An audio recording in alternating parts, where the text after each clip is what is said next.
My name is Karla, and I'm working on the production and purification of titanium-45 for positronation tomography imaging.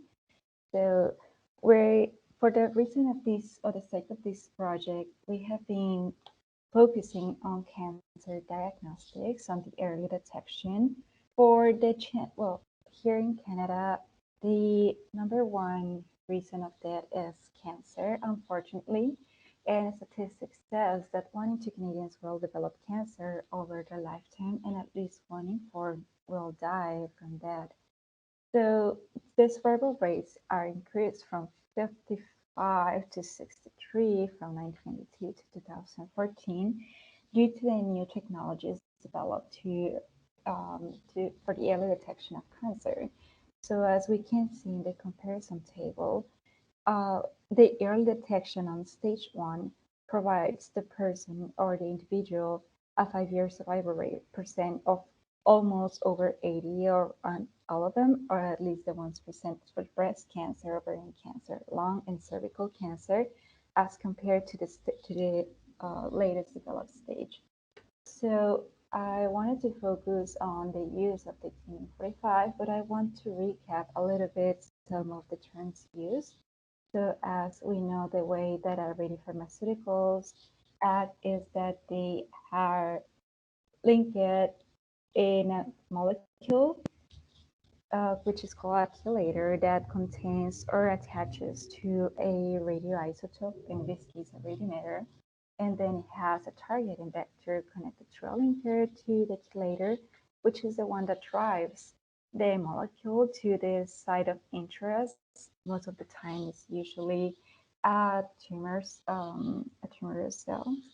So once it is in the system or in the metabolism of the individual, it then travels away to the target site and does selective targeting by attaching mostly into the cancer cells, and then the radiation is focused into that specific site, which is called localized radiation. So for cancer diagnosis, the imaging modalities are single photon emission tomography and of course positronation tomography, which is the one we are focusing on. And this one works by measuring two gamma rays that are shot at the same time by positron annihilation and are detected by the scanners which are surrounding the individual at the moment that the radiation is, or the of the target radiation is being located.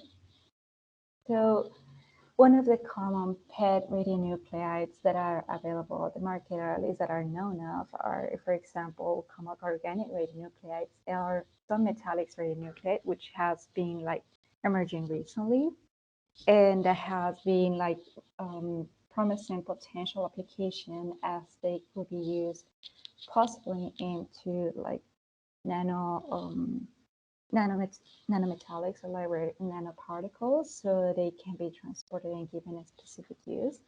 So I want to show the reason why, what makes titanium-45 special.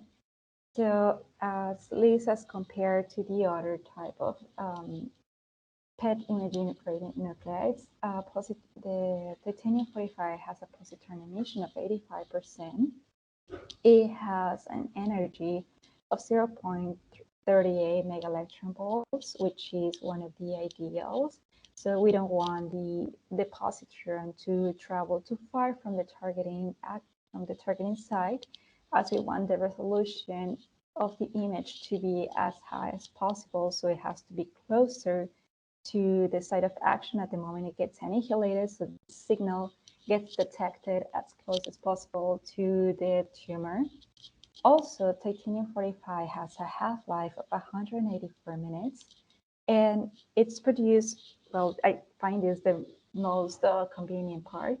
It's produced from a single isotope, which is scandium-45, which has 100% natural abundance. So that means there won't be any competition at the moment of being produced or like finding the right isotope to manufacture it from. So it also is produced from low energy cyclotrons that can be used for its production. So it requires between 10 and 14 megaelectron volts cyclotrons. And also, as shown on the miniature endurance of phantom images, it compares at least to have a resolution similar or competitive to the commercial brand, or not the commercial brand, sorry, the commercial leader, Fluor 18. And that means some pretty good news. So, as it is this radioisotope a promising job on the PET imaging. So this project's premise is on the production. We wanted first to see if we were able to produce a titanium-45 from scandium-45 using the low-energy cyclotron, as it hasn't been produced. It wasn't yet produced, at least here in Canada before. And also we wanted to see if we could purify the solution, like separate whatever radioisotopes were also produced in the process, and use isolate the titanium and also see if it could be used for the positronation tomography.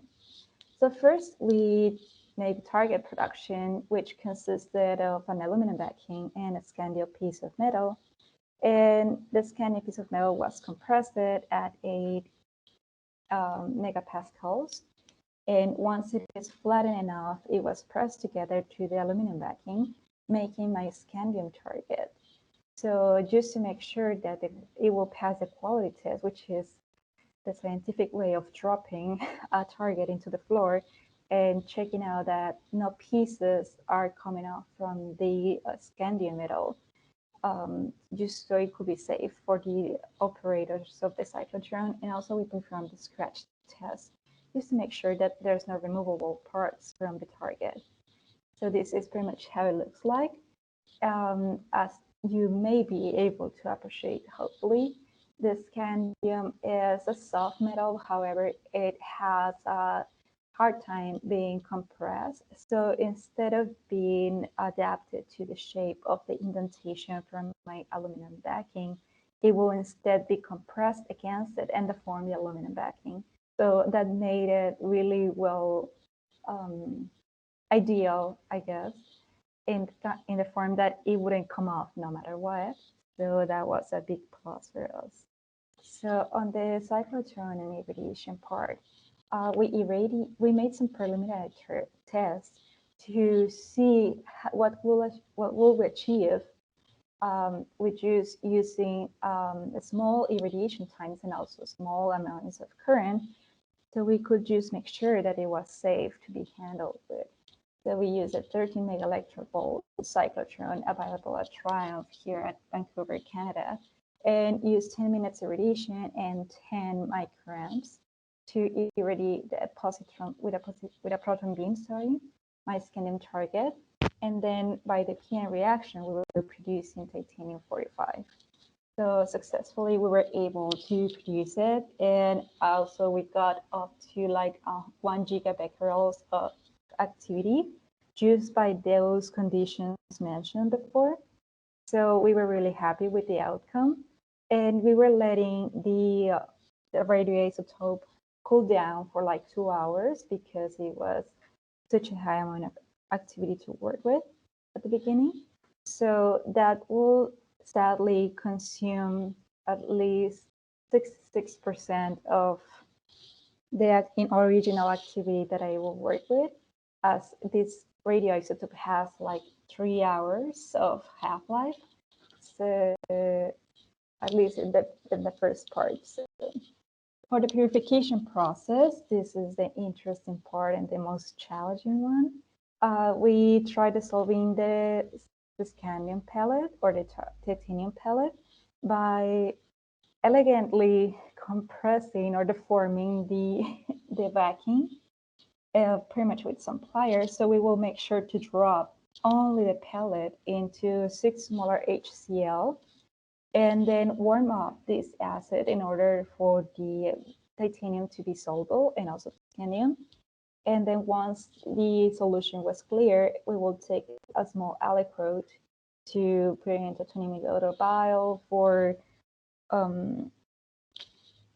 gamma spec analysis. And then we will do a a process of then loading the solution into a column containing zirconium resin, and then push it through with manual process by using a syringe to push air through the column. And then for that, we made like 3 stages, which is the load, in which is the first stage that we use the crude solution and push it through the column. And then the recovery is called load. Then we will do a wash with also 6 molar HCl, and then push it through the column to make sure that all the all the scandium will come out. And then with dilution solution, we will use a mixture of hydrogen peroxide, 0.65 molar hydrogen peroxide, and the 6 molar HCl. So I just want here to highlight a little bit the role of zirconium resin into this project. From all the things that I mentioned before, you could be wondering like why we chose like maybe 6 molar HCl. What is the reason? Is it working that we are like using this resin? So to begin with, the zirconium resin contains hydroxamate functional groups, which are often used as a metal chelators. And on some previous researches, we were able to see that this specific resin was excellent to make a separation from scandium and from titanium, I'm sorry. So it was really the best option that we could opt. And we could see that in acidic solutions, it will also show like a high preference for this resin to attach to titanium and then just let scandium run through. So that was the major advantage of that. And as we could see eventually, it had like a great separation range. So here's what I was mentioning before. We were using the crude solution, which was the 6 molar HCl containing the scandium 44 and titanium 45 produced from the irradiation. We will put it then into a column, which was containing zirconium resin. We use about 100 milligrams, and we use filters to make it in place. And then we will add some air pressure so we could run down our solution. And at the beginning, we have like the titanium and scandium together. Once it is run down, all the scandium or most of the scandium will come out. And then we will do fraction collection to make sure that we will see where the activity was going.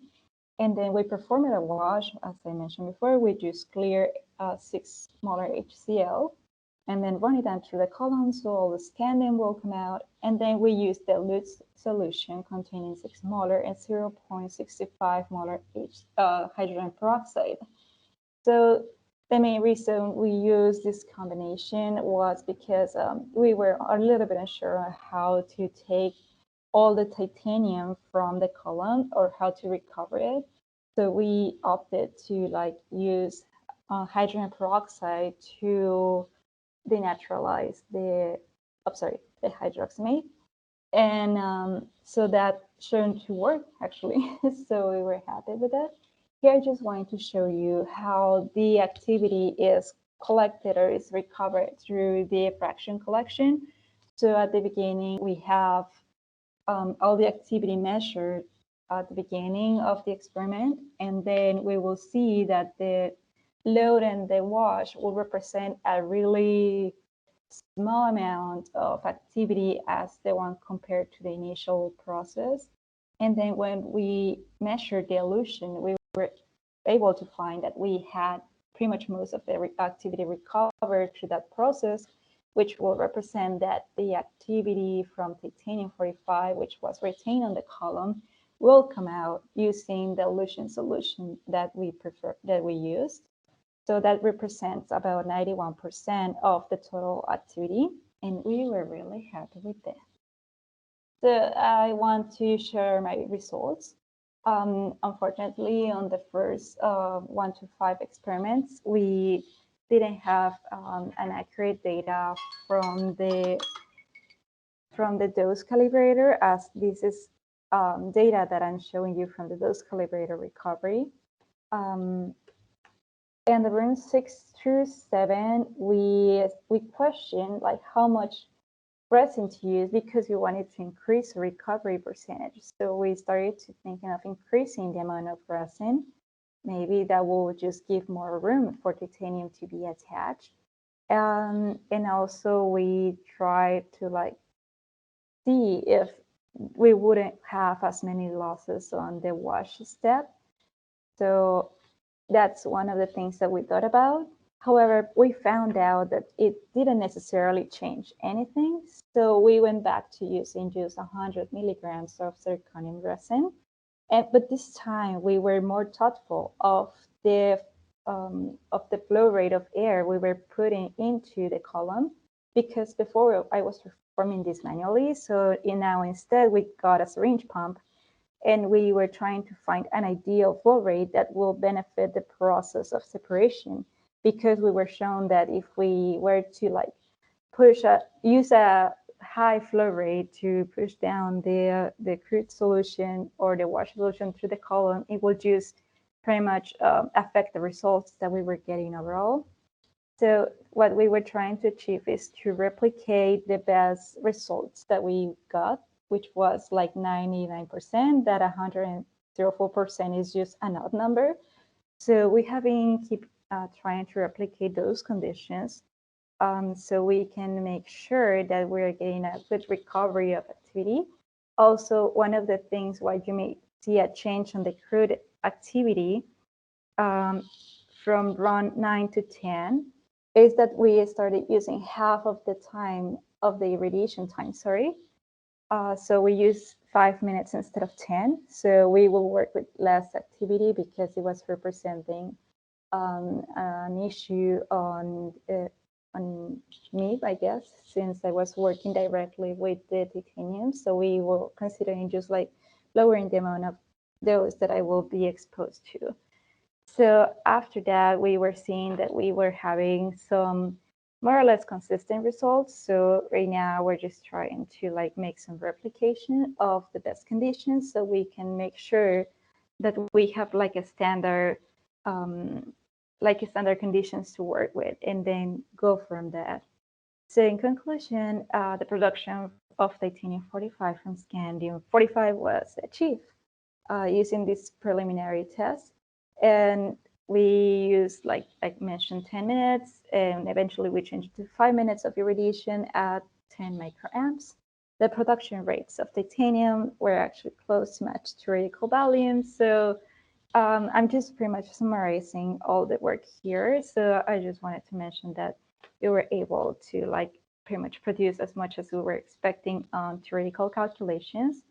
And the scandium and titanium separation was possible.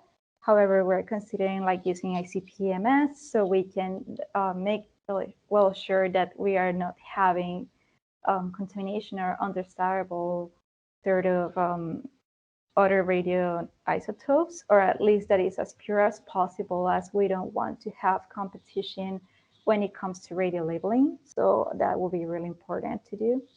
And the titanium recovery was optimized from 65 to 99%. So as I mentioned, we will try to replicate those conditions for the future experiments. So for the short-term goals, we are thinking, like I mentioned, to make replications at least 3 times of consistent data using the same conditions and parameters. And then one of the things we're currently working on is designing and define an automated system for the purification process. So no human intervention has to be done. And also standardize the process, make clear which are going to be the parameters and the conditions that are going to be ideal for the whole purification process. And hopefully for the long term, we will define a potential chelator to bind it to titanium 45. We're thinking of DFO. So hopefully that will be a good and suitable chelator. And then perform some radio labeling studies and in vitro studies as it is. So thank you very much for your attention, and I hope that I was able to express the importance of this project. So I will be open to any question that there is. Thank you. Okay, thank you very much for the very nice presentation. And there actually is already a question. Oh, perfect. Yeah, so that's from Johan. Hi, Johan. So he's wondering if you could back calculate the actual activity of the first 5 runs by applying the correct calibration factor. Actually, we have at least a reference because we were using gamma spectroscopy compared to all the measurements. However, since that data is still to be analyzed, I wanted just to show the comparison of the recovery that we were getting from titanium 45. So since I have only the information of the scandium 44 for that recovery, I wouldn't think it will be possible. I will have to have maybe like a trending line and all the conditions match the exact same parameters as before. So since it is inconsistent, I wouldn't think that it's worth a shot to like measure or to try to define what is the values from the dose calibrator. Okay. Yeah, thank you very much.